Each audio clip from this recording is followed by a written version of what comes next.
Hello, I'm in Atlanta in my study.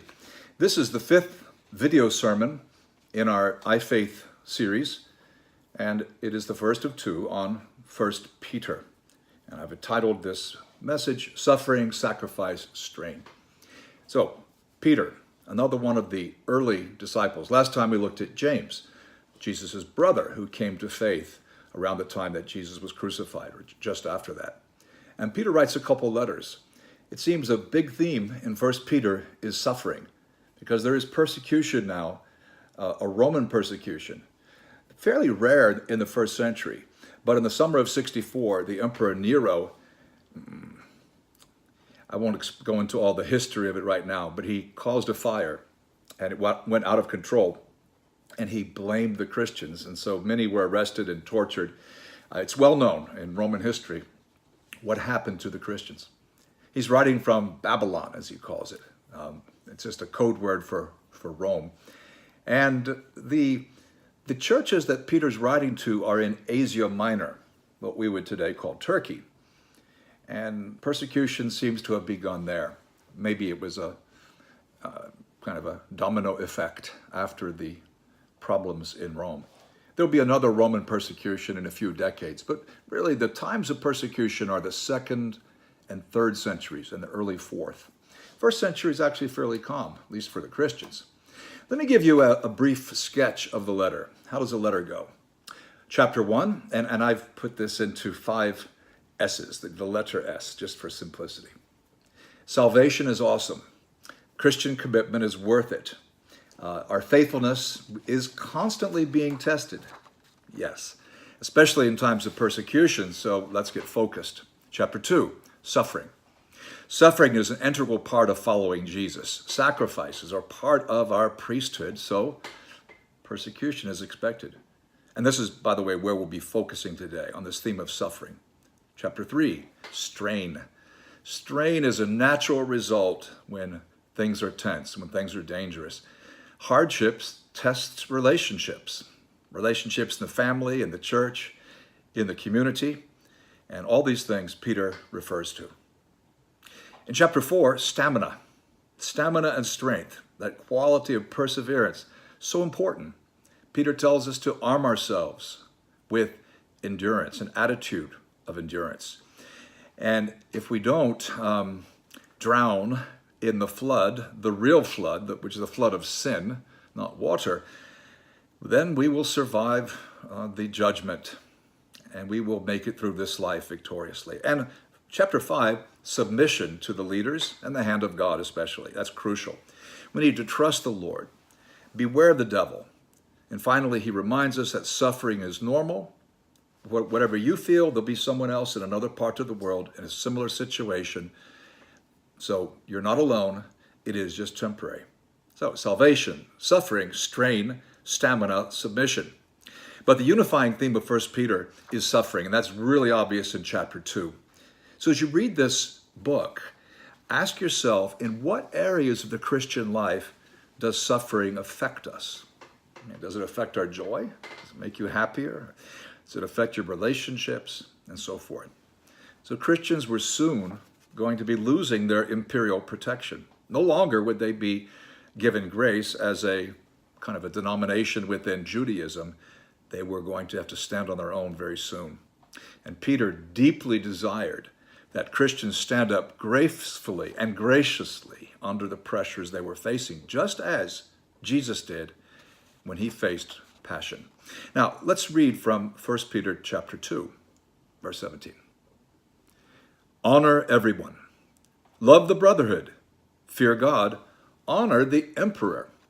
Servants, be subject to your masters with all respect, not only to the good and gentle, but also to the unjust. For this is a gracious thing, when, mindful of God, one endures sorrows while suffering unjustly. For what credit is it if, when you sin and are beaten for it, you endure? But if, when you do good and suffer for it, you endure, this is a gracious thing in the sight of God. Let's just comment a bit before we continue. We've got to treat other people with respect, not just fellow believers. People who are wrong, people who are wronging you. In the debate we had just 2 days ago with Sheikh Shabir Lee, I wanted to make good points for sure, but it was also just as important to treat him and all of the Muslim guests, that was about a third of the group, treat everyone with respect. Even the emperor, Nero, probably the least worthy of respect of all the Caesars, even he, according to Peter, is to be regarded with honor. In my country, the United States, we have a tradition of speaking openly and very negatively about political figures. I'm not advocating repression. Freedom of speech is something I wish was available everywhere on the planet, but nothing justifies disrespecting others, leaders included, even if they're wrong, and even if they're wronging us. Everyone will suffer, Peter reminds us, not just servants, not just the oppressed. And enduring suffering it's not just physically surviving it.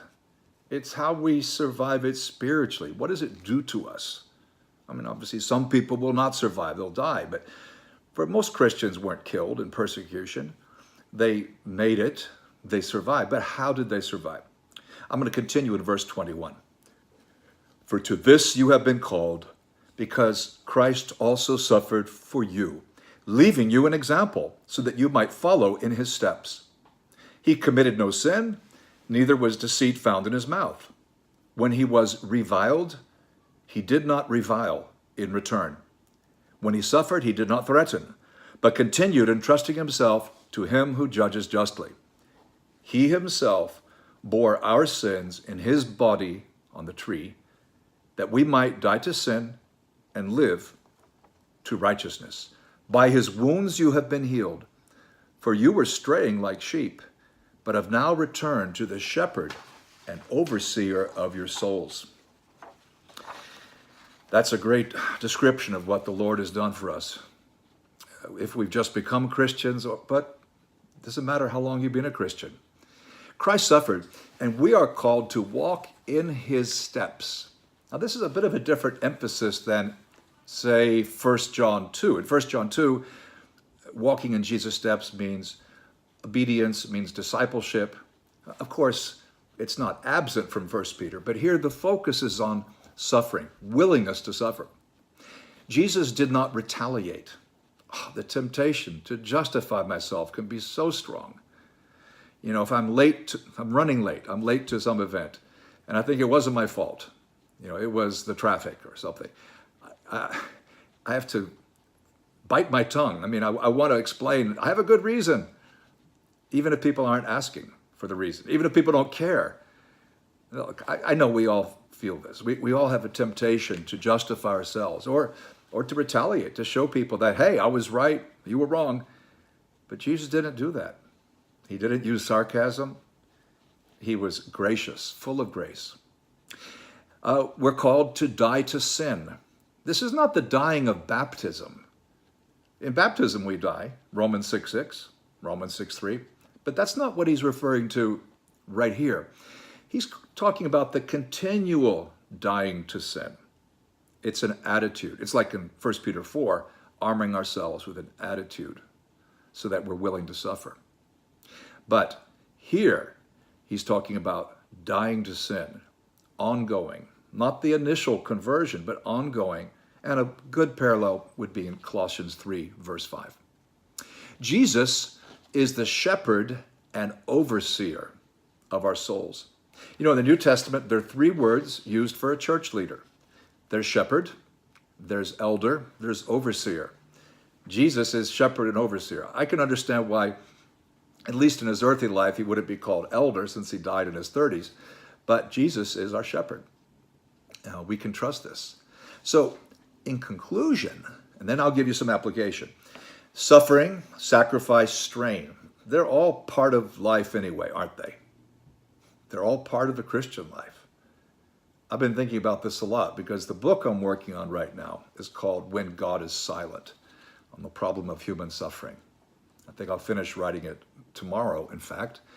And I'm just reminded that you cannot get away from suffering. It comes with age. It comes from having family, neighbors, in-laws, any decision you try to take, health, just swimming upstream, swimming against the current as a Christian. There's suffering. It's just part of life.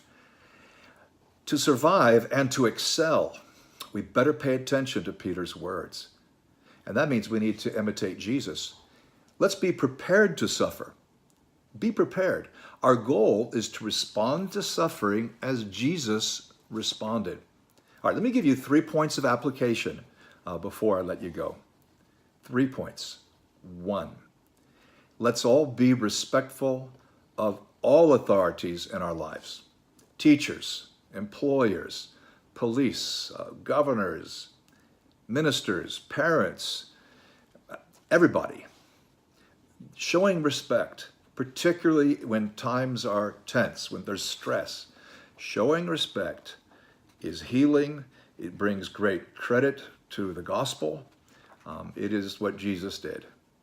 Just look at how the Lord carried himself in his Passion Week. Well, you can look at all 3 years of his ministry, but in the Passion Week, even though he's suffering, he carries himself graciously and he interacts with others graciously. Let's be respectful. Secondly, we're all wronged. I mean, there's nowhere on the earth you can be where you'll never be wronged. We'll be wronged by people you're close to, by strangers, by church leaders. You'll be wronged sometimes by your government. You'll be wronged by the waiter at the restaurant. So what? Let's respond like Christ without whining, complaining, without self-justification. Read about how Jesus bore up under suffering, again, in those gospel accounts. Especially look at the Passion Week. Look at Matthew 26 following. In Mark, start in chapter 14, particularly. Look, in Luke, you have the Last Supper in chapter 22, but look what happens in 23. And in John, chapters 18, when he's arrested, chapter 19, the crucifixion, and so forth. Look at this. So we're all wronged. Let's respond like Christ. And the third practical, remember this, suffering puts us under stress. At such times, we should pray more so that we don't give in to temptation, that temptation to retaliate or to compromise or to lose heart.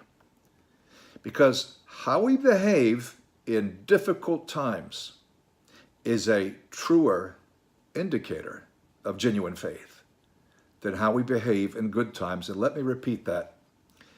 How we behave when times are good doesn't really tell us so much about our character, but how we behave when times are hard, that's a truer indicator of genuine faith. Now, next time, we're going to be having a sermon called Eyes of Faith. I hope you'll enjoy that. That'll be another video sermon as we go through Peter's letters. I hope this has met a need in your life. If it's the morning, have a great day. God bless you. Thanks for watching.